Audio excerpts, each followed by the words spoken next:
Hi, you're listening to the Young Leaders Podcast, a show that inspires creatives and motivates you to make a meaningful impact in the world. My name is Filippo Bagarella, and I'll be your guide to success as we interview young leaders, selfishly asking them about their progress and the lessons in life they've learned so far. Because if they can do it, you can do it. So, without further ado, ladies and gentlemen, Richard Bortolan. Hi, Richard. Hi. Thank you for having me. No, thank you for being in the show. Thank you very much for accepting. Um, we always start with a very particular question, and that is what is your definition of leadership? Okay, so for me, the definition of leadership is actually a bit controversial from what the literal meaning of leader is.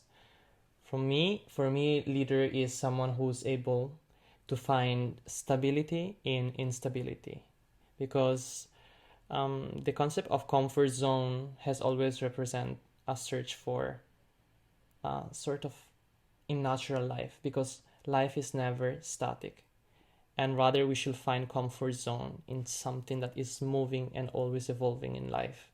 So I think a leader is someone who's able to find that, and who's able to be relatable for his crewmates, someone who's able to find his fragility, understand it, and put it to use for others to follow him and find him as a guide towards their own insecurity and fragilities and find their strength through it. So that's for me what a leader is, not someone who manipulates or force people to gain success. So, for who doesn't know, Richard is a worldwide winning musician. He plays the piano. He's been being a pianist for a lot of time, a long, long time. And he's won in many occasions a lot of prizes. And today, what I'm mostly going to be asking you is how is how is how do you get to achieve so many prizes, winning so many competitions? What's the secret to being so successful? Well, it all aims down to what the meaning of successful is in the first place. For me, winning prizes, competitions, doesn't necessarily mean I am successful. For me, what the definition of successful is someone who's able to be aligned with himself, someone who's happy of what he's doing and finding uh, kind of stability in his own craft and satisfaction from it. I could actually aim and win so many competition, but at the same time, neglecting my own relationship, my own, you know, life basically, and just revolving around concept of success that I see on social media, that I see from other people, other experiences, and just trying to imitate or trying to follow that pathway, but inside of me, not feeling that's what for me. So, to go back to your question, how do I do that? Well, I just align myself to what I feel. In in my own case, competition doesn't necessarily mean I am comfortable or feeling successful. They are stressful, for sure. Undergoing a competition requires a lot of self discipline. If you're asking how I made it, is for sure through discipline, through work, and but mostly out of my own passion for music, as cliche as it may sound, but that's it. I mean, if I didn't feel passion for it, all the efforts I'm doing now will not grant these results, I guess. And yeah, the rest is all up to self reliance and organization, of course. Oh, sorry, my alarm was ringing. So, again, the question that comes in mind is how do you achieve then this level of mental sanity? I mean, you're always under pressure and you're always trying to participate in these um, marathons of piano. And how does it how do you actually cope with it though? Because what what from my point of view is, yes, it's always about being in the moment and participating rather than thinking of winning and growing as a person. But don't you ever feel judged? Don't you ever feel uh, pressured to make it because maybe other people are counting on you in any way? Yes. Sometimes, yes. If I have to be honest, there's always the pressure and the expectation, the image of what people can expect from you. And it's not easy to disassociate yourself from that. And it all comes up to prioritizing yourself. So, how do I achieve this level of stability and sanity? Well, it's a lifelong term process for sure. And it all comes down to self analysis first, analyzing how your thoughts, your behavior works, how when does your anxiety comes out. For example, my anxiety comes out whenever I'm comparing myself to other people, whenever I'm comparing myself to how the expectation of others people are. Then, if I go back to what the core problem is probably my people pleasing attitude, because my lack of confidence since I was younger brought me to prioritize other people's opinion first. So, therefore, I grew up in this kind of mindset of I should do this so that you praise me for that thing. So I'm worth. I'm only worth. My worth is based on your expectation that I meet what your expectation for me are. And it's difficult. Still up until now, sometimes I struggle and I question myself, am I doing this really because, you know, I like it? Or I'm doing it just for the sake of I've been used to prioritize what you expect from me. And at a certain point, I remember, especially these issues was really strong in high school, because in high school I was not able to really understand the situation, or I was just there thinking about it, and I found out I didn't even know who I really was, and also regarding to my own concept of myself, the image of myself, my own sexuality. I was hiding a lot of things of me because I was in this people pleasing mindset. And I think once I started to fix the issue, which is still not completely fixed, but I'm starting to work on it, that's where I started to find stability, because I can prioritize my own mental health as well, not only the expectation of others. So that's very important because people pleasing usually then leads to overthinking, or Mm-hmm. vice versa. Overthinking leads to people pleasing. Mm-hmm. We've known each other for over a decade by now. We've Yeah. been in high school together um, for 5 years, but we've known each other prior to that, singing in a choir. Mm-hmm. And my question to you now is, how when did it start? You understanding that there was something that was pushing you to having to please these people. Was there an instant in your life where you said, "Oh, I have to do this. Otherwise, it's the end of the world." Well, since I was, um, I think since I was 6 years old, like the first friendship that I made when I was very young, I mean, when I was in elementary school, I really started feeling this kind of sense of I'm already setting myself that I'm not gonna be accepted by people because I'm faking my own appearance, I'm hiding my own kind of sexuality or my own interest.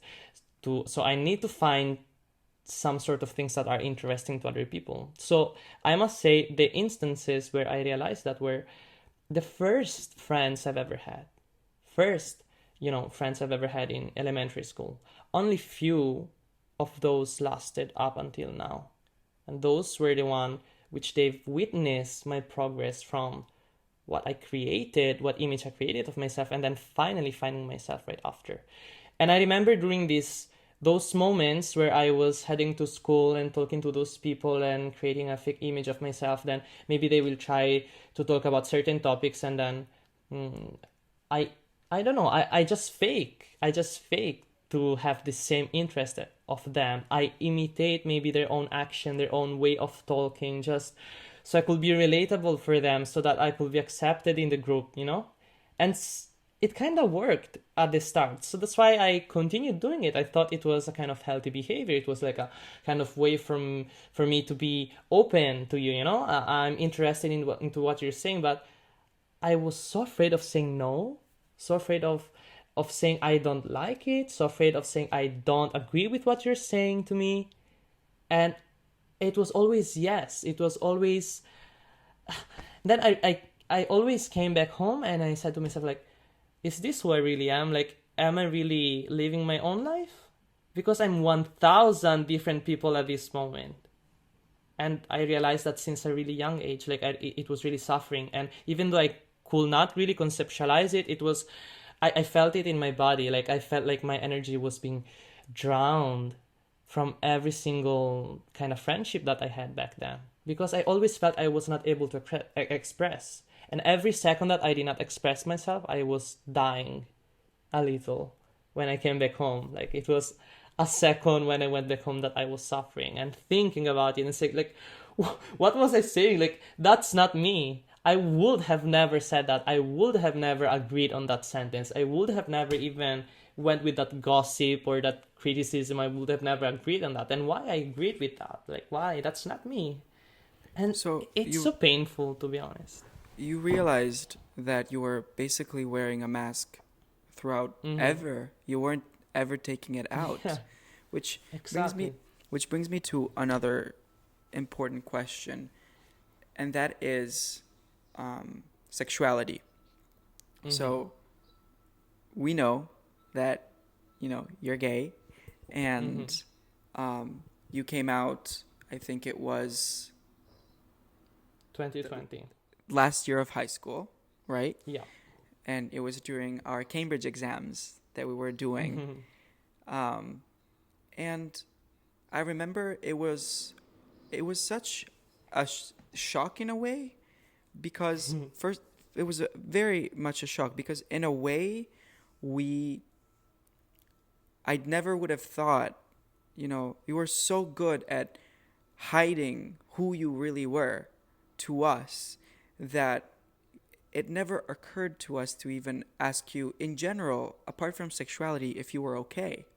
Because again, I'm a firm believer that sexuality doesn't necessarily have to define the person you are, meaning that you can act masculine and be part of the LGBTQ community, you can be gay, or vice versa. You can act very feminine, but not necessarily does that mean that you are gay.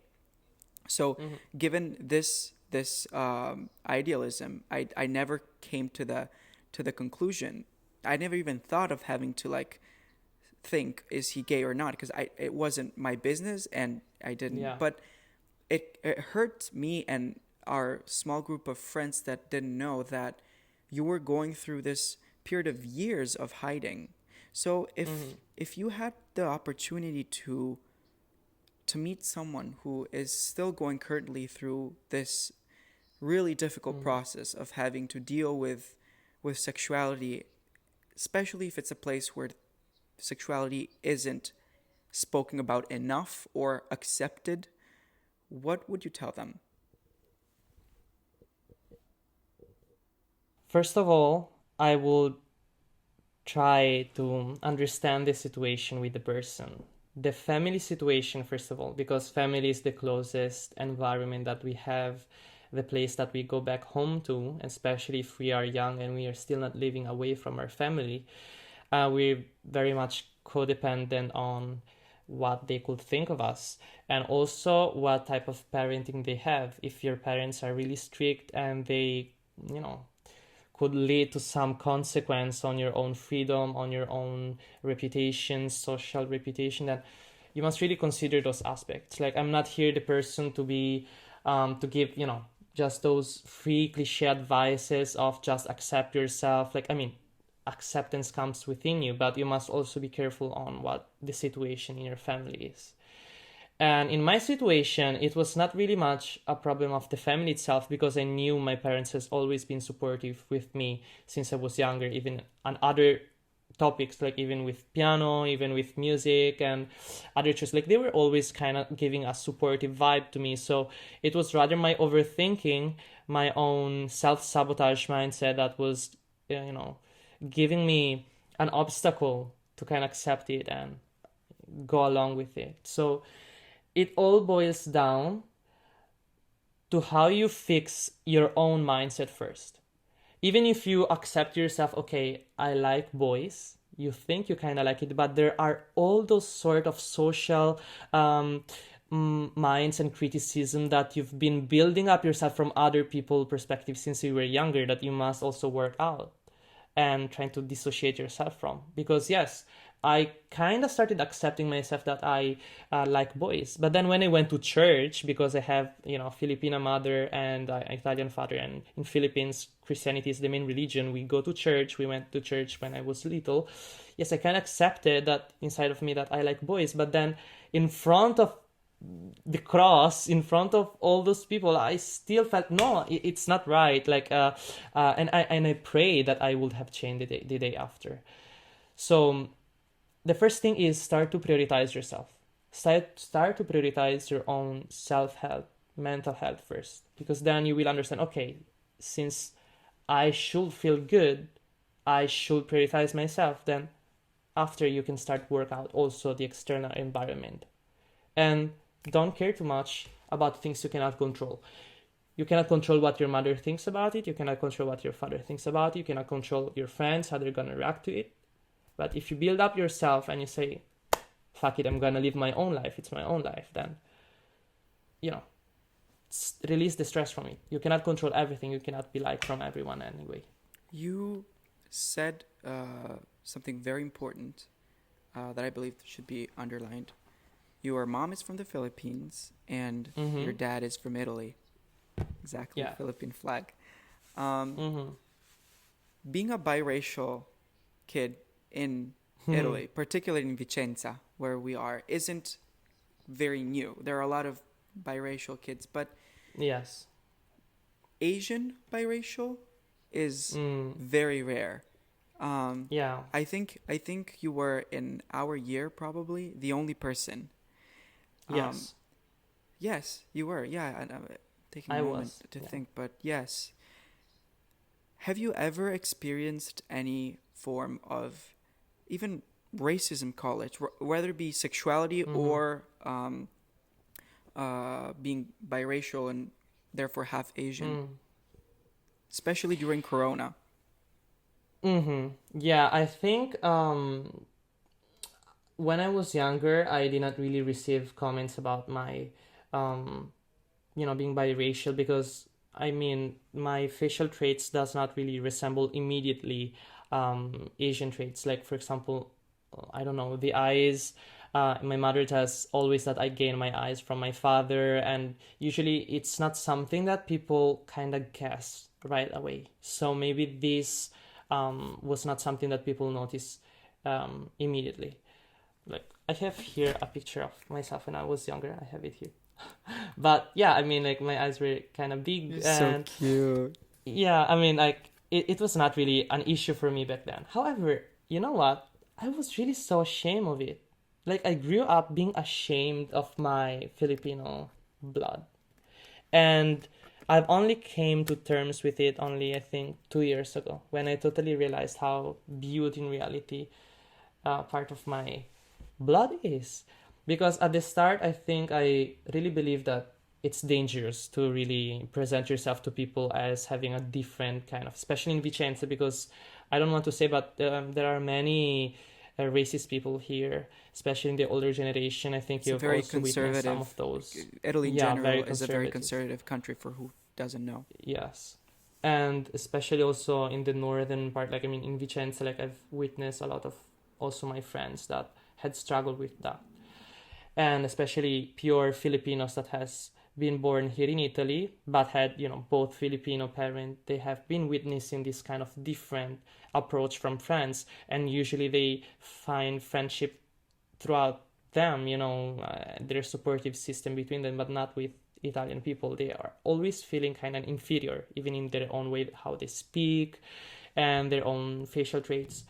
Well, for me, I always was ashamed of it. And when there were Filipino parties that they always organize here, for example, my mom invited me when I was younger, I was always refusing. And all the times that I went there, I always felt this sensation of, um, I don't belong here.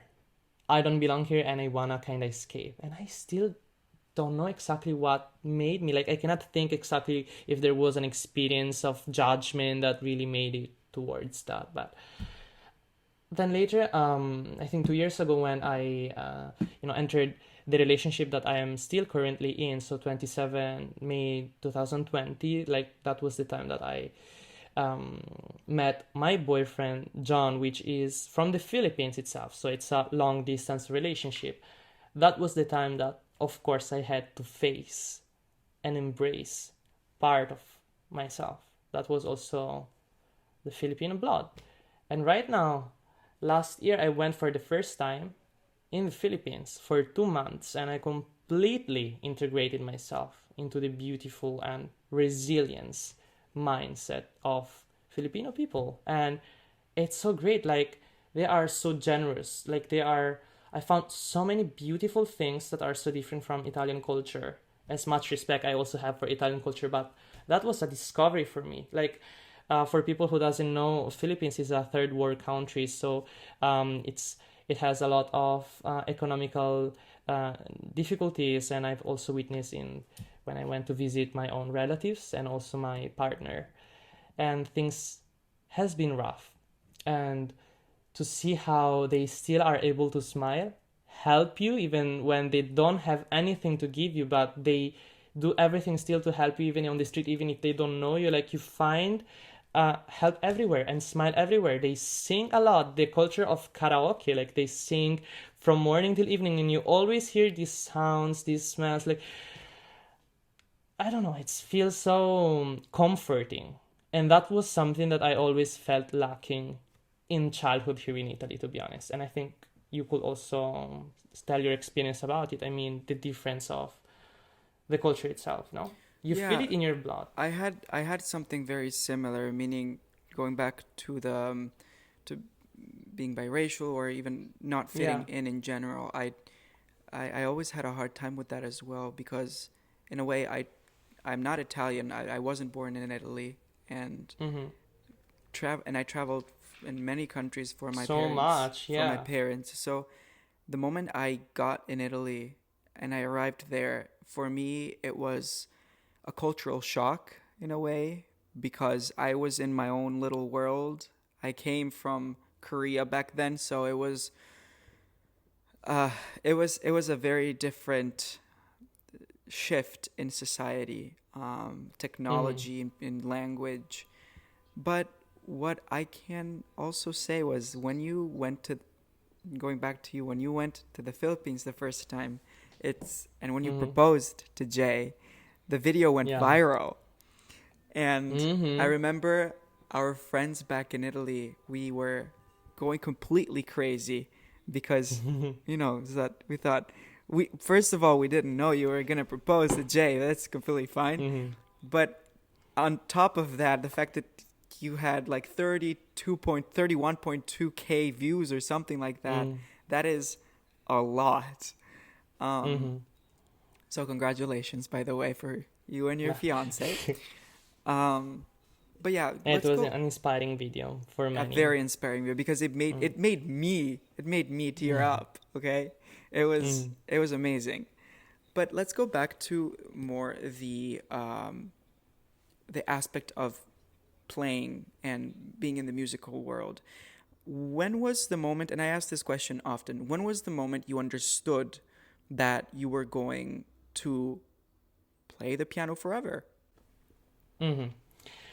So the moment arrived quite later compared to many other musicians that started really at a young age, because yes, I've been playing piano since I was 5 years old, but I had a little piano and I just, I watched those YouTube videos that were called Synthesia tutorials, which are basically like a little colored piano tiles that goes on the electric keyboard, and then I try to imitate. Like, I had my keyboard in the opposite part of the room, and then I had in the kitchen my computer, so I had to switch and back and forth throughout the two rooms, like trying to remember, okay, this is how it goes, then I try to copy it.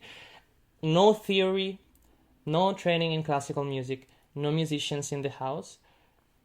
That only started at 13 years old when I had to choose my high school.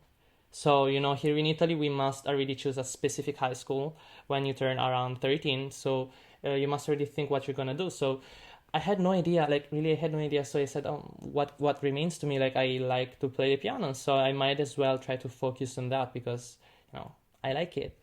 And then I found out you must learn classical music to enter there. So I tried to search like a piano teacher at the last moment that could prepare me for the entrance exam, and in around 1 year I tried to enter, apply for it, and then it all started, like the passion of it. And I found out both the good sides and the negative sides of classical music because I wasn't born inside of it. So I was able to compare it to what's outside. And for sure, there's a part of classical music that feels a lot of like elitist and that differentiates it for the mainstream of other genres of music. And generally, like, especially the one I say, the older generation is a bit conservative on it and tries to denigrates any other musical genres as inferior compared to classical music. Since I was raised with a really open mindset about music, I listen to everything. I think that a great musician should be able to expand in every kind of genre. And however, to go back to your question, when was the time I kind of learned it was the thing that I would have done? I think it was when I started to see the results. When I started to see the results, that the satisfaction of seeing people cry even when I perform. Like, I will always remember the faces of, that old lady that went to me with tears in her eyes and told me, like, I made her remember her own childhood, or, those experiences that make you say, this is better than any competitions I ever done. You mentioned something extremely interesting, and I want to go back to it. Um, you said you didn't have uh, any theory knowledge, Yeah. and especially in the classical world, where Hmm. we come from, at least originally from the 5 years of high school, because we chose the same Yes. specialization, so we ended up in the same Hmm. class. Yeah. Um, what's your view on that? Because I think that Mm. also on genre, it connects also to the idealism, let's call it, of Hmm. genre, where Yeah. in a way you are not considered reliable, trustworthy, or acceptable if you don't play classical music. Or better, classical Hmm. musicians don't think you are, Yeah. in a way, accepted. They don't think you're a serious person if you don't play classical music. Yeah. So, what's your view on these separation of genres? I love this topic so much because it means a lot to me. It was really part of one of my hugest insecurities, and up until now, I still feel this, you know, inner judgment whenever I play something that's not classical. Because since I was not born inside a classical music mindset environment, I was able to see the difference between the two side of the coins. So yes, it's actually true that this judgment appears a lot more often than what we think. And even if people may not tell it to you, but their inner judgment, their inner opinion of you, of seeing you playing something like that or sharing it on social media, because even a classical musician that tries to use social media to promote music sometimes is seen in a bad way and less reliable. I totally disagree on that. There's anything more wrong on it. I think a great musician is someone who's able to be curious about music in its most broader aspect. And if music, tries to connect more people, then why should we have a close mentality about it? Why should we try to put, boundaries on it? That's not helpful to any source. And I think it's so egoistical to consider classical music just, you should do that and that's it. I mean, for sure, we've been used to see those big figures of classical music that they only do that. They only show you that they do that because that's how in society it's built in that way. But something that made me so happy and so inspired was in the latest Arthur Rubinstein competition, international piano competition in Tel Aviv, Israel, that has been held, I think, 2 weeks ago, and that I've been witnessing the participants. And the second prize winner, which is Georgi Gigashvili from Georgia, he plays incredibly well. Okay, and when you see him, you think, okay, he's someone that just studies from morning till evening. But the passion he puts inside with it, the naturality that he has, like it made me curious. Like I said, no, there's something different about this guy compared to those other musicians that they show the effort of it. Like you totally see that they are, kind of, I don't want to say machines, but Very hardworking people. Like methodical, there's very. something, yeah, very methodical. Like there's something different about this guy. Let me search about it. And what I found out even in social media is that he sings pop songs. He composed pop songs, jazz, he improvised jazz music. He's been interviewed with his own. He has two female friends with whom like he tries to compose, even have musical videos of their own songs, and they have their own fan base. And that's not just a passion that he's hiding. He is actually confronting it and putting it as part of his personality in front of a wide range of people. I saw him perform on I don't know, it's like a Georgian program. There were thousands of people singing his songs, thousands of people, and it was so mind-boggling to me that this could actually happen in the classical music industry because it's often looked so bad.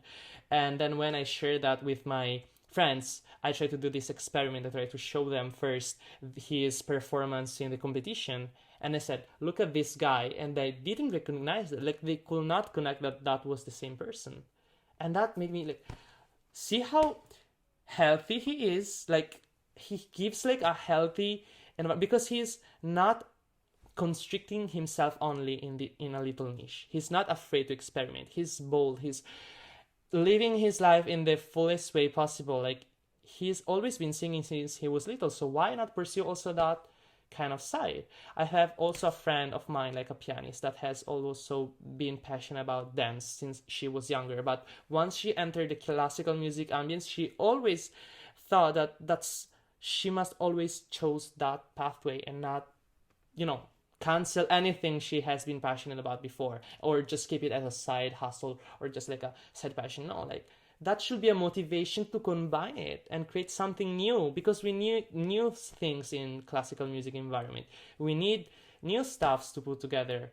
And I saw Lang Lang making an album with Disney songs and even trying to make collaboration with Alvaro Soler, which is like a pop singer. And the criticism was always there from stigma of people, but he has a different, audience. So why we should criticize him? He's trying to do a really beautiful job of getting more people inside of it. What's the bad of that? Why should you criticize him? Like, is that making your ego better? Like, I don't understand it. I've never understood it, and somehow there's this common things that once you enter into classical music, you start to play with it. Like, you start to feel the opinions of others. Like, you feel that judgment is there even if it's not being told. You start to think as them up until you realize and say, no, you must have the courage. And to every musician listening to me now, please have the courage to change this thing because we need something new. We need this new stuff, and we must have the courage to go against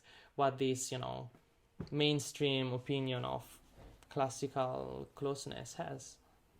Well, my professor told me, I think it was last week, Mm-hmm. rules are to be broken.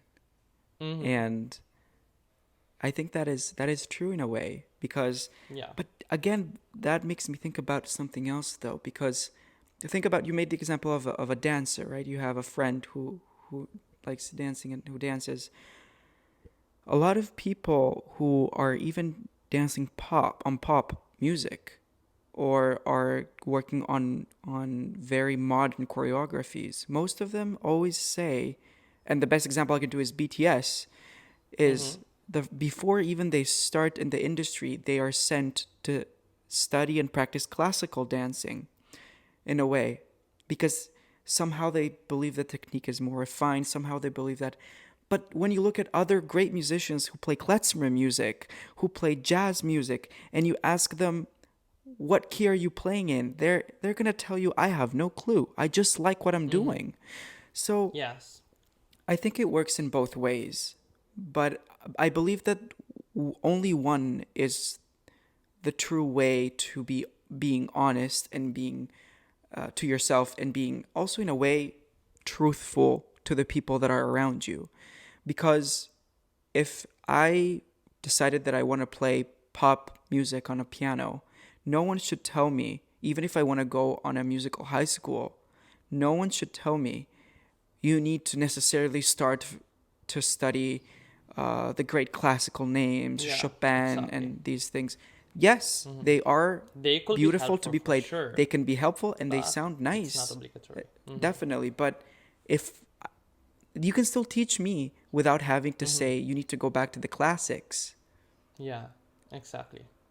That's That's something that I also approach in my teaching. Like I've been starting teaching this year, and it's something that I am also passionate about. And even to, it's a private school, okay? And of course, students that arrive there are not necessarily people that just wants to achieve the great, stuff of classical. And for me, it's absurd to like constrict these poor people passionate about music in general, like they want just to reproduce this song that they like. They just like the instrument, they just like piano, not necessarily like they've been listening to Beethoven's sonatas, etc. Like it's absurd to me, like to constrict them to practice something that maybe they don't, especially the start, like especially the start, like to constrict them to go deep with like with Bach fugues. No, like for me the approach is, okay, I'm gonna introduce you also to classical music because it is something that you could actually benefit from and it could interest you, because of course if they have never listened to it, they have stigma. For sure it's good to kind of step into and learn something. But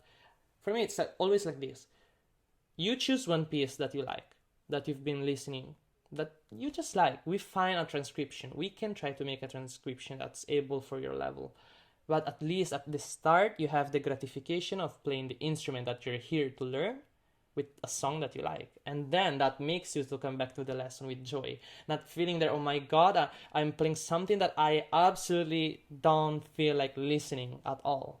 So then it becomes a chore. Like, what's the point of it? And I don't understand this obsession towards that, you know. I I think that um and little little story time. I think that I don't know, I can ask you too. How was Mm-hmm. your beginning? Because in my case, Mm-hmm. I was lucky enough to start playing the piano at a pretty young age, Mm-hmm. and I was in Korea back then.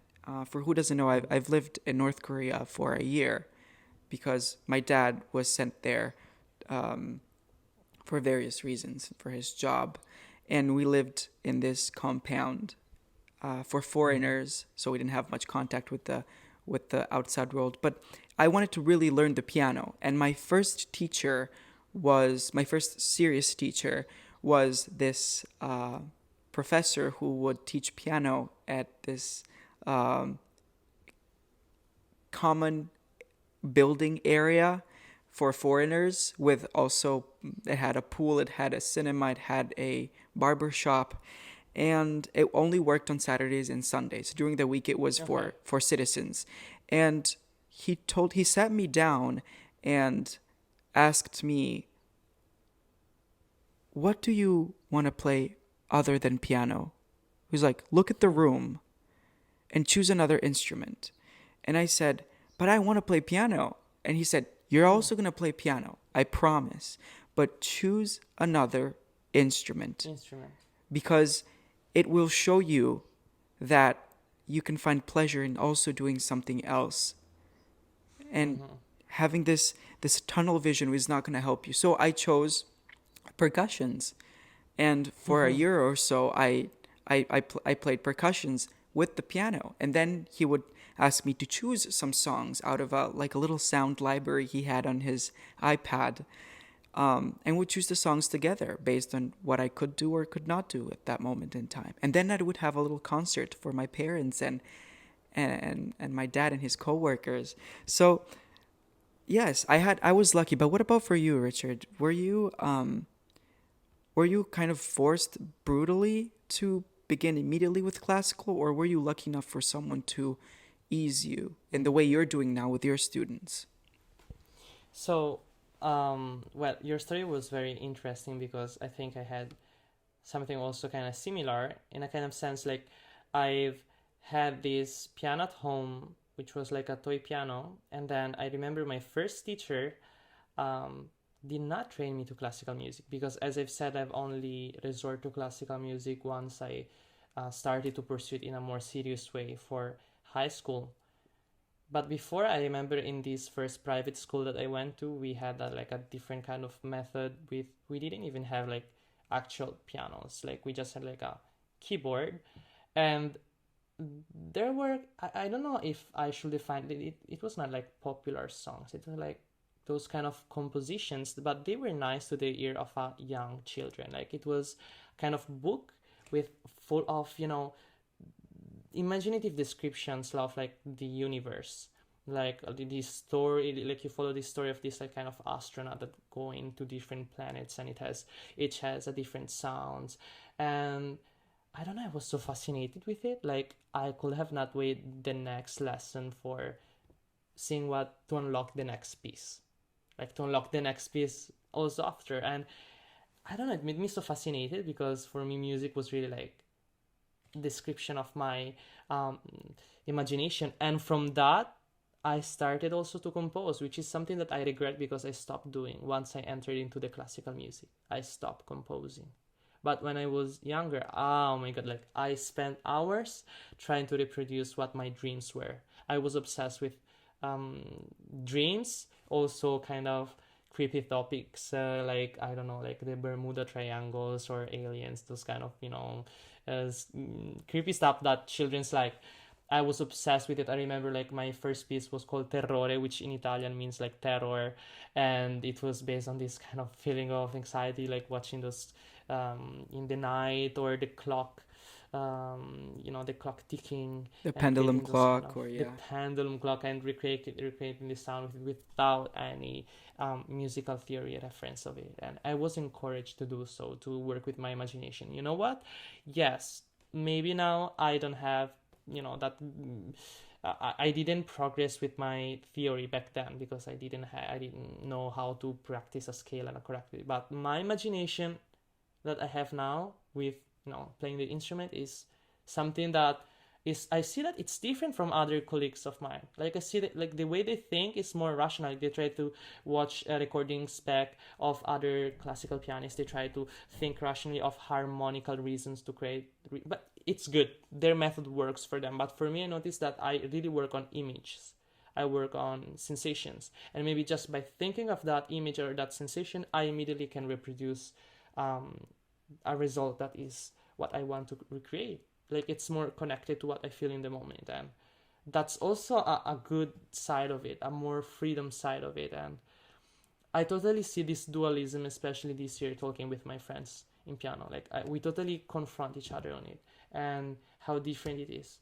Like for example, that friend of mine that started by dancing, she's having the same kind of mindset of mine. She works with images, like she try to reproduce her teacher try to imagine that there's like a waterfall. The section arrives out because she works with it.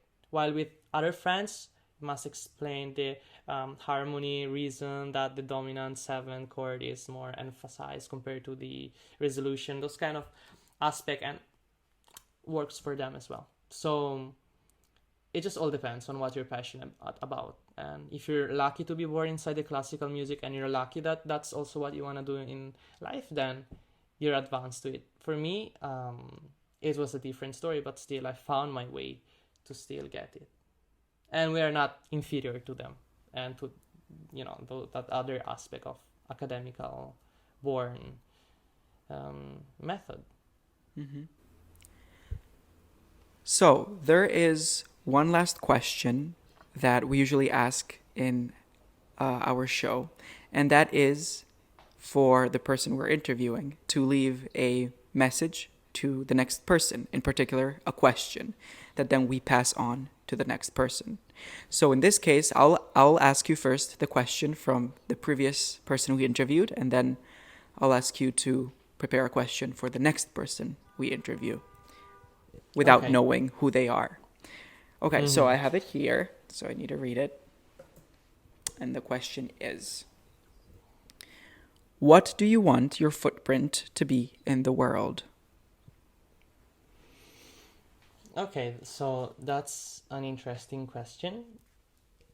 I think what I would like my footprint to be in the world will be something about freedom, because for sure my footprint will be inserted in a contest of, I mean, of music. It could be even outside from music, but it's all about freedom. And when I am talking about freedom, I'm not referring to, you know, being free of doing something that could be actually bad or negative, but I mean freedom of yourself, freedom of accepting your own flaws, your own failures, accepting that not anything that you expect will go in its own line. So I wish that my experience with its highs and lows could be relatable to many people, and for them to accept, okay, it's fine. And the important is still to find the stability in all these mishaps and still go with it. That's the most important things I think I want to give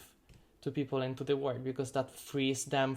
It literally gives you freedom from any kind of overthinking at the basis, because you overthink because you're afraid of failing. You're overthinking because you're afraid of failing. Could be any type of failure. So yes, I would love if I could give this vibe, I mean this footprint to people to find themselves and accept it, whatever it is.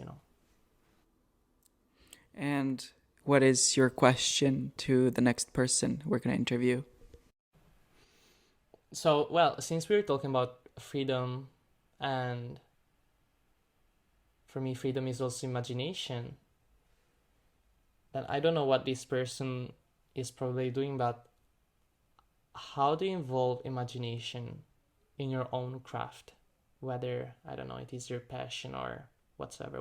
How do you involve imagination in your own craft? That's my Wow, question. that's deep. Okay, thank you. Thank you so much. Welcome. Thank you for being in our show. And It's been a pleasure. thank you for, yeah, thank you for giving us your time. We really appreciate it. And we really hope to have you back in the future in the show. Thank you so much. Thank you for who've listened, and thank you for you, Filippo, for this project and everybody behind it. Thank you so Okay, much. well, thank you.